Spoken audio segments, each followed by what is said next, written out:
பறந்து விரிந்த பிரம்மாண்ட ஏக்கரில் தனி ஆளாய் விவசாயம் செய்யும் இளம் பெண்.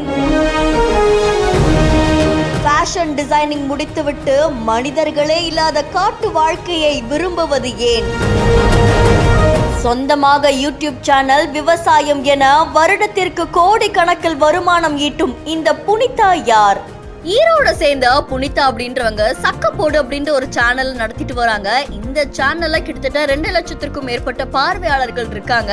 ஃபேஷன் டிசைனிங்ல MSc MPhil முடிச்சுட்டு ஒரு பொட்டிக் ஆரம்பிக்க வேண்டிய இவங்க எப்படி இந்த கிராமத்து வாழ்க்கைக்குள்ள, அதுவும் ஒரு காட்டுக்குள்ள தன்னுடைய வாழ்க்கையே அடக்கி இருக்காங்க அப்படின்றது பலரையுமே ஆச்சரியத்தில் ஆழ்த்தி இருக்கு.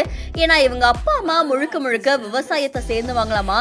அடிப்படையிலிருந்து ஆரம்பிச்ச இவங்க படிச்சு முடிச்சது எல்லாமே ஒரு சிட்டில தான். அதுக்கப்புறம் கல்யாணத்துக்கு அப்புறமா ஒரு கிராமத்து வாழ்க்கையை விரும்பி அதுக்குள்ள வர ஆரம்பிச்சுட்டாங்க. அதுக்கப்புறம் நம்ம ஏன் விவசாயம் பண்ணக்கூடாது அப்படின்னு யோசிச்சு அவங்களுக்கு கிடைச்ச ஒரு குட்டி இடத்துல அவங்க விவசாயம் பண்ண ஆரம்பிச்சிருக்காங்க. அந்த விவசாய இடம் கிடைக்கிறதுக்கு அவங்க வீட்டுல 8 மாசம் போராடினாங்களாமா.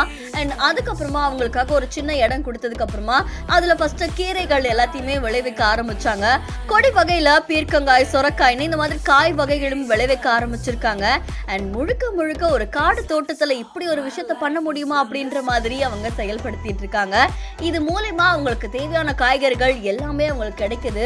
கோழி, வாத்துன்னு இந்த மாதிரியான கால்நடைகளையுமே வளர்க்குறாங்க. அண்ட் அது மட்டும் இல்லாம தேங்காய் மரம், மாங்காய் மரம், பப்பாளி மரம்னு பல வகையான மரங்களையும் வச்சிருக்காங்க. இவங்க வீட்டுக்கு தேவையான காய்கறிகள் எடுத்துக்கிட்டு அது வெளியில விற்பனைக்காகவும் கொடுக்குறாங்க. அது மூலமா இவங்க ஒரு தொழிலதிபராகவுமே மாறி இருக்காங்க. அண்ட் புனிதாவுடைய இந்த செயல் பலரையும் ஆச்சரியப்படுத்துறதோட வியப்புலையுமே ஆழ்த்தி இருக்கு. இது தொடர்பான உங்களுடைய கருத்துக்களை நம்மளுடைய பிஹைண்ட் நியூஸ்ல பதிவு செய்யுங்க. மேலும் செய்திகளுக்கு ஃபாலோ பண்ணிக்கோங்க.